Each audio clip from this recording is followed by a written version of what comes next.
This is the Horse Radio Network. You're listening to The Stall and Stable Show, ideas for happy horsekeeping. We are back in the podcasting groove, listeners. In this episode, I talk with Yash Balisaria, CEO of American Stalls, our title sponsor. The segment that Yash and I do this time is a Q&A type, mailbag version. Listeners submitted questions, I pose them to Yash, and we all learn a little bit more about what goes into building out the interior of your stable, whether it's a small one, a large one, a temporary one, or a permanent one. You're sure to find some interesting information in this conversation. So listen in. This is episode 102 of the Stall and Stable Show. I'm your host, Helena Harris. Today's Wednesday, September 7th, 2022. Please support our sponsors as they make this show possible. Our sponsors are American Stalls and Tangent Materials. Horse stall equipment is one of the largest investments that you'll make for your horse's safety and comfort. This is why American Stalls focuses on equipment that fits more than just the inside of your barn. Their mission is to design products that fit your farm, your design goals, and your lifestyle. And it all has to stand the test of time. You know what they say, do it right or do it over. Well, no one in the horse world has the time or the money to do things over. So doing it right the first time means doing it with American Stalls. To learn all about their extensive selection of fine stall equipment, visit them online at americanstalls.com or follow them on Facebook and Instagram, where you'll find lots of great photos of their products. Holy guacamole, what a summer it's been. But I'm back, and I hope you guys are all well and that you've had wonderful adventures. I'm going to very briefly tell you about mine. I'm going to give you the quick and dirty, and maybe over the next couple of episodes I can get into details. So let's see, it's September 7th, and we took a break for July and August, which was a much needed break, but it's partly because, I had a lot going on, but I've been working on some really cool projects with horse and rider books. So stay tuned for that. I took a trip out to Flag Is Up Farms in California to visit Monty Roberts, Debbie Laux, Jamie Jennings, and the gang there. We did some work with them. I was part of the movement that is presented by Flag Is Up Farms. I mean, it didn't even feel like work. It was one of the most enjoyable experiences I've had in a really long time.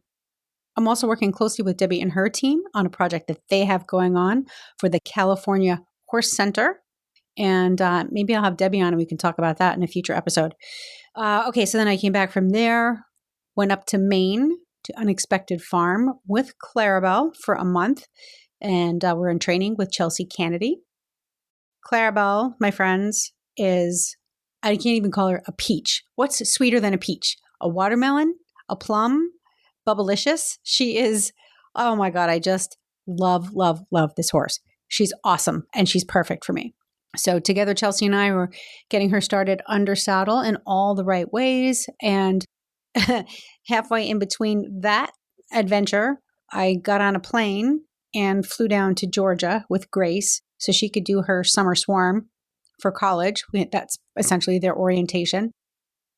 Flew back from Georgia, spent a night or two at home, went back to Maine, and unfortunately, I had contracted a cold.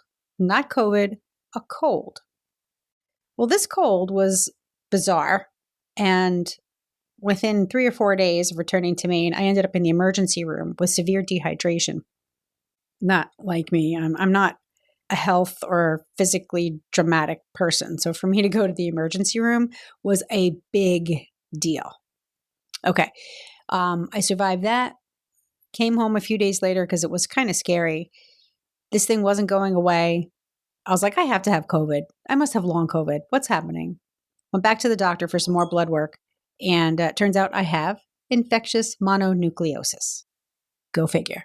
Yeah, I'm 95% of the population is infected with the Epstein-Barr virus, which is the source of mono.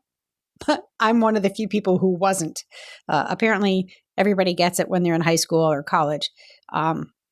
I never drank out of anyone else's red Solo cup. Maybe that was my saving grace, but it got me this time around, and I'm down for the count. This thing is brutal, especially when you're over a certain age. So that means I won't be able to do any kind of riding or barn work or any physical activity. Let's see, I'm actually recording this in the middle of August. Hopefully by the release of this episode, I will be better. You'll have to check my website or my Facebook page to find out. Okay, there was that. And that's pretty much just it. Brody, Susie, sitting around doing a whole lot of nothing while I recuperate. It's okay. I have the first world equestrian problem of too many horses, not enough me. So in order to kick off this next season of Stall and Stable, I'm delighted to have returning our title sponsor, American Stalls, their CEO, Yash Balasaria. And today, Yash and I are going to answer some questions that we got from listeners over the summer. Basic questions about what goes into selecting stall components, his opinion on what works, what doesn't work. I have a couple of questions of my own. So I'm not going to waste any more of your time. Hopefully you are now all caught up on Helena's adventures. Gosh, there's so much detail that I want to talk to you about, and maybe in the next episode I will. Okay, that's it for me rambling. We're going to welcome Yash Balasaria, CEO of American Stalls. Hi, Yash. Welcome back to Stall and Stable. Thank you so much for having me again, Helena. Our conversation is kicking off the official fall season. We took a break for July and August to do all sorts of horsey things. How's your summer been? Summer has been great. It's been a little bit hectic. Hectic both on the personal and business end of things. Have been traveling a lot, and our team has been delivering more and more beautiful projects, which are slated to install and deliver this fall and late summer. So it's been a really good summer. We're blessed, and we're really excited to get into fall as well. Good. I was wondering if the equestrian industry would start to slow down a little bit after the pandemic. Everybody was like, all things horses, all things barn. But I was wondering if that would level off. So you're saying no, you're busy as ever. I think the thing with equestrians is that we're all 24/7. Whether day to day, week to week, we're busy, and the show season doesn't stop. So we've been busy as ever. Good. That's good. So today's conversation is going to address some questions that we had from listeners. So we're just going to get started. How's that? Sounds great. Let's dive in. This is our mailbag. The first question says, I live in Central Florida where rain and humidity are frequent visitors. What would you suggest for stall front materials in my 10-stall center aisle barn? I think when it comes to Florida, or really any sort of locations that might have a high salt exposure, we always really recommend our core materials that we use on everything. We don't really deviate from it. So that's pre-galvanized steel. Again, what that means is, raw carbon steel with a little thin layer of zinc that's applied somehow in manufacturing to that steel to bond it together. That zinc layer, which is the galvanization layer, that essentially provides a little bit of protection as a layer of protection against saltwater exposure and other sort of elements that you see in a horse barn. So that provides one layer of protection. And just make sure that, especially if you're in South Florida, the first place that's always going to rust is going to be the welds. And usually you'll see the rust happen in, further down the line after you've made your purchase, but you'll usually see in the bottom most of the stalls. So let's say the bottom corners of your stall door, or if you have a European stall front, you'll see it on the base plates. So just make sure that if you're in Florida and you're buying any sort of steel framed equipment, that the welds also have some sort of zinc rich primer. So that's why we just recommend to just check with the manufacturer, make sure that there's zinc priming that weld point. And then on top of all of that, we just go ahead and apply a really, really heavy duty time tested powder coat finish. Is the powder coating, can that be in colors? Yes. Yeah. So black is the most common. Okay. But we offer 5 or 6 standard colors, but we can also powder coat to match. So we've had customers who want a certain color. They will send us a Sherwin-Williams paint chip or a Carr paint chip, and we can go ahead and match it almost to a 90% accuracy. So. Wow. I mean, black is universal. It just goes with everything. And I think it's a classic look. But listeners, if you want to go back to episode 97, where Yash and I talked about this stuff in detail, about the types of steel, the welds, It's episode 97. I think we aired it on June 14th. So just go to stallandstable.com and look for that. One of my favorites, especially in humid areas, is the mesh doors, the stall doors being mesh or wood. What kind of materials do you think? I mean, I know people can ask for whatever they want, but what do you think works best in that type of Central Florida location? Yeah. Is wood good? Is an engineered wood? Or is it better to go with mesh? What do you think? Great question. So a couple of things. Really recommend, if the customer can go with it, having some sort of vented bottom on the door is always phenomenal. It doesn't matter what climate you actually are in, whether you're in Florida or you're in New Hampshire. It's a total recommendation. Airflow, you can never have too much ventilation, airflow, and visibility within the stall. So really recommend that. What I mean by vented bottom, that means either 1-inch round bars on 2.5-inch centers on the bottom of the door. So that means that the end-to-end spacing between bars would be 1.5 inches. So like a mini grill at the bottom of the door? Exactly. So that's one. So that's really popular with folks who want a little bit more of a classic traditional look. So that's a really safe option because of the spacing of the bars. So that's option number one. Another option is what you mentioned, is the mesh, which is a 2-inch by 2-inch kind of square grid design. And that, both designs are phenomenal. They're just two different kind of looks, but they achieve the same purpose, which is increased ventilation, increased airflow within the barn as well, which helps move a lot of the odors within the barn, and also allows you to have clear visibility and maintaining a clear sight line from anywhere in the barn into the stall to see what your horse is doing. Yeah. I've been in barns where the material inserted in between the frame, the steel frame of the door, has been some sort of engineered wood or something that looks like wood, and it invariably gets a kick in it. And it stays that way. And you can see this foam interior. And I was like, nope, I'll never put that in my barn.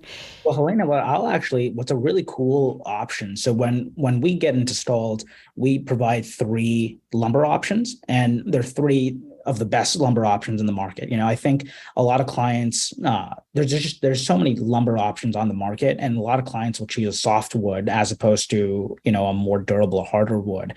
What we provide as standard is a Southern Yellow Pine lumber, which is construction grade 1. That just means, what construction grade 1 means is that, one, it's kiln dried, gives a little bit more durability. Secondly, also, it just kind of refers to the tensile strength of the lumber itself. So that's really important. So the lumber is a big component. The Southern Yellow Pine is a standard one. 2 options that are a little bit more pricier but require less maintenance in terms of how quickly they rot or how well they take horse impact, would be, one is what we call a Brazilian tiger wood.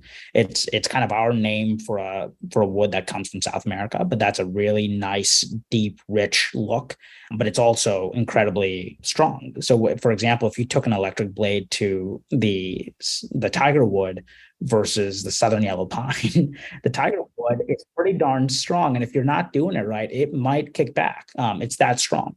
It's definitely much more expensive, but it's just really beautiful and very strong. The only catch with the Brazilian tiger wood is that you can't really stain it. You essentially let it age on its own. You might be able to put an oil base on top of it, but you really can't stain it different colors in a way that you can with a Southern Yellow Pine. What color does it age to? It's not like a cherry, but it's similar to a cherry, and it's just really deep and rich. And the reason why we call it tiger wood is because it kind of has the spotting and some of the characteristics of a tiger. That sounds very charming. I mean, to me, Southern Yellow Pine, when it ages as yellow, which is why I like to stain it a more brown, like a richer color. And we'll definitely put a picture up in the show notes. So it sounds to me like if you are really concerned about durability and the strength of the wood, pay more money up front, and you'll only need to do it once. You're not going to be replacing boards all the time because they've cracked or they've bent or they've been kicked and they now have a dent in it. That's not even something I would have thought about. Most of us are like, all right, let's just get our barns up and built for the lowest cost possible. But we forget to think about the long-term costs of maintaining it. And I don't know, people, but if you think your horses don't kick, yeah, wait until fly season. Kind of going on maintenance though, one last option that we provide, which is actually really popular both in private farms, but also increasingly in facilities that have biotech needs, whether it's a vet or some sort of whatever have you, is an HDP. It's essentially a recycled plastic composite wood. And that's really popular. We sell that in the same tongue and groove configuration, and we're selling that actually more and more in Florida. It's just what you mentioned about maintenance, right? When it comes to a horse barn, there is so much maintenance on everything. So whenever you can reduce the maintenance on a day-to-day basis and on a long-term basis, it helps your checkbook, it helps your sanity. So the HDP is quite popular. It's a very nice, sophisticated look. Yeah. Yeah, I'm a fan of HDPE, and we can talk about that in another episode, especially about operating costs. Okay, let's move on to our next question. We have a 14-foot aisleway. Should we get a single sliding door, or do you think it's better to get two that open from the center? Yeah, that's a great question. This will be driven by the client's preference at the end of the day and also their budget. But for a 14-foot aisle, it's always recommended to have a split sliding door configuration, not a one piece. The reason why is if you have a 14-foot aisle, you're going to have a door that's going to be either a little bit shorter than that or a little bit larger than that, depending on the rough opening of the actual door opening. We can't ship a 14-foot wide, and usually most barn door openings are at least 10 foot, right? They're 10 to 12 feet at a minimum. So we can't ship a 14-foot by 10-foot or 12-foot door on a flatbed truck without designating it as oversized, which requires a larger truck, which is going to almost double your freight bill. So we can definitely build it, and there's no functional issues per se, although you might want to consider the amount of weight that's on that door and that's hanging off the tracks and the trolleys. But from a purely budgetary and planning purpose, we always recommend clients to go with a split sliding door. And I would too, just for functionality. It's more practical. And if you have an opening that big, one of the things that I like to do is I'll pull my barn door, my aisle door, closed part of the way in order to cut the sunlight, the direct sunlight that's coming in from any particular angle. And it lowers that heat value inside the barn. And yeah, like you said, who wants to move a 14-foot door, even if it stays open most of the time? They're just harder to handle. So listeners, I would suggest also that the split for practical purposes on so many levels. And you can take a beautiful single door, split it down the middle, and not lose any of the charm, right? That's right. And another thing to consider, and you mentioned all the great points that I was going to cover, but really the only other thing to consider is, again, most folks and us, we can design and fabricate a single sliding door that's going to operate really well. In fact, there's a lot of large facilities that need those for whatever reasons. But another thing to consider is if you have a 14-foot, single piece door, you need to make sure you have that clearance on the other side to fully open it too, right? So it really only works in a very large facility structure where you have a large building facade. So yeah, yep. Okay, next question. And this is one that I have myself. At what point in the building process should I order my stall components? And can I send you my barn plans ahead of time? So once I decide on my plans, can I send them to you and you can help me decide what components to buy? What's the timing of that like?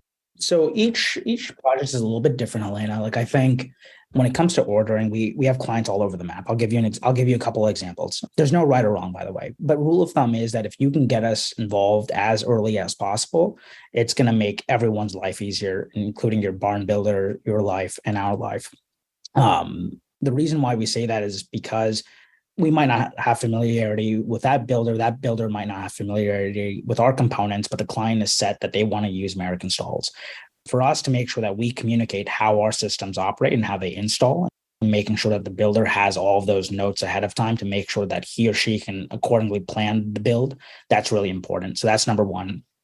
Number two, in terms of when to purchase it, again, it just depends. And especially in today's day and age with inflation and raw material costs, it's just all over the map. We have so many customers, Helena, who have bought their stall equipment a year and a half before. So they bought it almost a year and a half ago, and they locked in pricing. And we just purchased materials for them. We fabricated, and it's just sitting in our facility, and we can go about doing it that way. We have customers who have projects that they need it. So today is August 11th. They need it on October 16th. And so we'll get right to work. So it just depends. We recommend customers to come to us as soon as they can. Okay, moving on to the next question. My horses don't have stalls. They have run-in sheds in their pastures. I'd like to make those sheds an enticing place for my horses to lay down. Can I put your stall mattresses in those sheds? Will they withstand the weather? So you guys, American Stalls, have this whole line of products, rubber stall mats and pavers and stuff. We can talk about that in detail at another time, but your stall mattresses is really what this person's talking about. Yeah, so when it comes to the run-in sheds, you can 100% put our mattresses. For folks who are not very familiar with what that even means, if you can imagine a typical 12 by 12 stall, and usually folks are pretty familiar with, let's say, interlocking rubber mat. So in a 12 by 12 stall, you usually would put 6 individual pieces of 4 by 6 interlocking mats that are usually 3/4 inch. The issue with interlocking mats is there's not enough padding in them. So if you have a horse that might have arthritis or other issues, the interlocking mats might not provide as much cushion as needed. Also, there's a lot of creases. And if you can imagine an interlocking mat system, it's kind of like a puzzle piece, right? So a lot of the urine and a lot of the liquids can seep through those and kind of provide a not so nice odor. Oh, yeah. We just pulled all of ours up this summer and power washed the entire barn. It was disgusting. Yeah. And I'm fastidious about keeping my barn clean. And this was mostly just because urine had seeped through the seams of my stall mats. Yeah. And that requires a lot of cleaning and really mindful, thorough cleaning. So that's, I think a lot of your listeners will be familiar with that system. The mattress system, in contrast, you can put into a run-in shed. The only thing you need to make sure that you have is that some run-in sheds don't have a perimeter, especially on the front opening of the stall openings, but you should have at least what we recommend, at least have a 6 by 6 pressure treated perimeter to make sure like a threshold over the front of it across the front. That's right. Exactly. Yeah. And the reason why you need that is the mattress system is the first component is a multi-celled mattress pad that comes in 4 by 6 sections. So you lay those down and they're really, really heavy and they're probably 2.5, 3 inches thick, those mattress pads. And then on top of it, you go ahead and spread a rubber crumb on top of it to kind of level it, which provides a little bit more shock absorbency as well. And then the last component of the mattress system is what I think is the coolest part, which is a seamless one-piece top cover that's rubber coated. It's industrial grade. And the rubber coating provides that anti-slip kind of element to it. And that top cover is, if you have a 12 by 12 stall, it'll be slightly larger than 12 by 12. And that's because the top cover goes on top of the laid mattress pads and the rubber crumb. And then the sides get fastened to your barn walls and to your thresholds or your concrete curb. But in a run-in shed, it would be to your threshold. And those get fastened using plastic fastener strips, which then you can use wood screws to fasten it onto the stalls. And then you cut the excess top cover.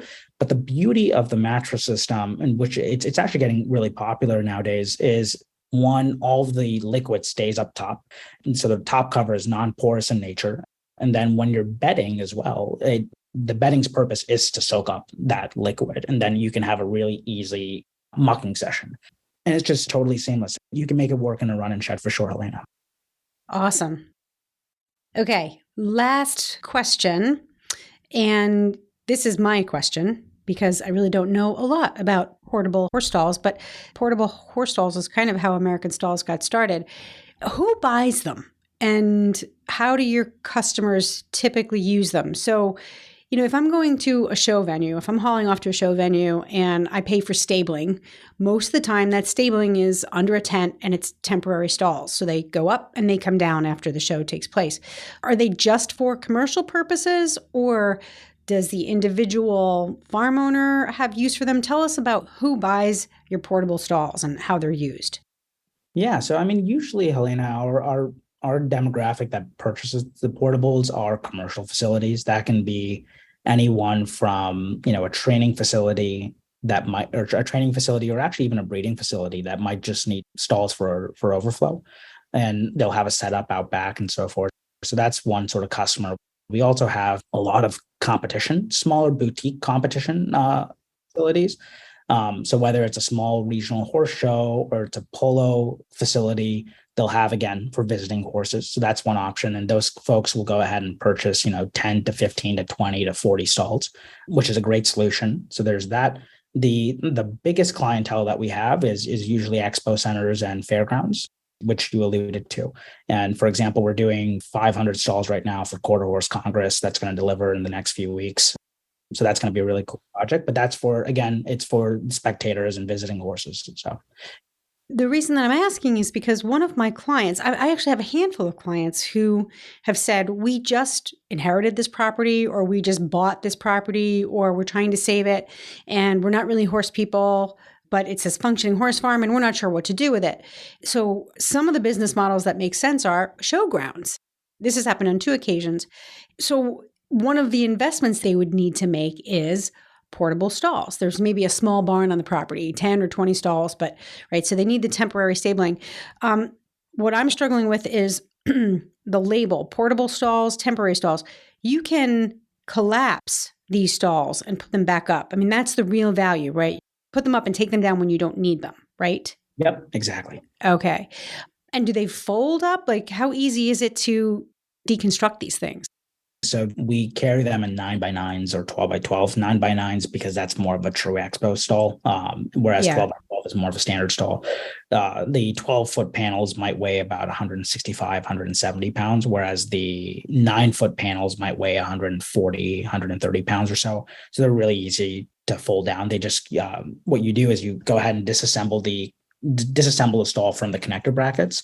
And once the connector brackets are off, you just go ahead and stack them by panel. Oh, I like that. Mm-hmm. Okay. Well, that that answered the question. I'll actually give you one example, Helena, which is really cool. I have a really good dear friend in St. Louis. She runs R&R Ranch for the miniatures, and she actually has one of our miniature portable stalls. And she actually uses it when horses get sick or they need to be quarantined and so forth. And she has a garage where she has that set up and stuff. So it's quite nice, and it's very easy and convenient to have a quick stall solution. I am so glad you said quarantine, because I would say 90% of barn owners do not have a stall set up where a horse coming in can be quarantined. And yet most of these barns have horses coming and going. There's health certificates that can be passed and vaccine certs and all that. But best practices states very clearly any new horse coming into a barn needs to be separate from the general population for at least 2 weeks. Mm-hmm. So I'm actually going to recommend having a portable stall or a temporary stall specifically for that issue. Hey, one last point about that is what makes them really good quarantine stalls as well is very biosecurity friendly in the sense that there's a vinyl material. So it just walks off very easily as opposed to a lumber. Easy to keep clean. Would you make 1 or 2 stalls for a client, or is it really we only need 500 and those are the customers you deal with? We typically keep them in stock. More and more our business model, we're really servicing either larger clients or focusing more on our custom fabrication for custom barns. But that being said, if a customer wants it, if we have in stock, we can service them. It's just one of those things where freight oftentimes will kill you, though, to ship 1 stall. So it usually makes sense to buy enough of a quantity to spread that freight cost. Got it. Okay. Yash, thank you once again for joining me on Stall and Stable and for your support. We're going to have you back again soon if we get some more mailbag questions. Yeah? Absolutely. And thanks so much for having me again. It's always a pleasure. And whatever we can do to help provide value and education to your listeners, it's always a pleasure. And as a reminder, again, episode 97 was the last time Yash and I had a conversation, and we really do geek out on steel construction. So check that out. Thanks, Yash. We'll talk to you again real soon. Thank you, Elena. I really appreciate it. Listeners, if you have questions about outfitting the inside of your barn or your run-in sheds, send us an email. And I want to make a mention of Tangent Materials. Yash was talking about HDPE lumber that can be used inside of their stall fronts, or actually anywhere on your farm. And our sponsor, Tangent Materials, makes HDPE lumber. They are the leader in the industry of HDPE lumber. What is HDPE? It stands for some sort of technical polymer, high density polyethylene, maybe. It's made out of recycled plastic milk bottles. So it's really good for the environment. And they have designed their lumber to look like wood. So it's beautiful. I mean, I'm a picky patsy and I love their lumber. If you check out this episode's show notes, you'll see some photos of sample fencing that I have at Hoo Hollow. And it's really nice stuff. And my gosh, is it hardy. And it's just as easy to install as wood is. But you will not have to maintain it like wood. It's such peace of mind. So go to stallandstable.com/fencing and you'll be able to download brochures from Tangent Materials about tangent fencing. Small favor to ask. If you like this episode or you like Stall and Stable in general, please share it with a friend. Pick any of our social media channels, any of your social media channels, and send it along. We would really appreciate the love. And if you have a suggestion for future episodes, send us an email or reach out to us we're on Instagram, we're on Facebook. I say we, it's really me. I'm on Facebook, I'm on Instagram. Wherever you can find me, send me a message. I'll do my best to get back to you as quickly as possible. And that is a wrap for this episode. Thanks for listening. I hope you enjoyed it.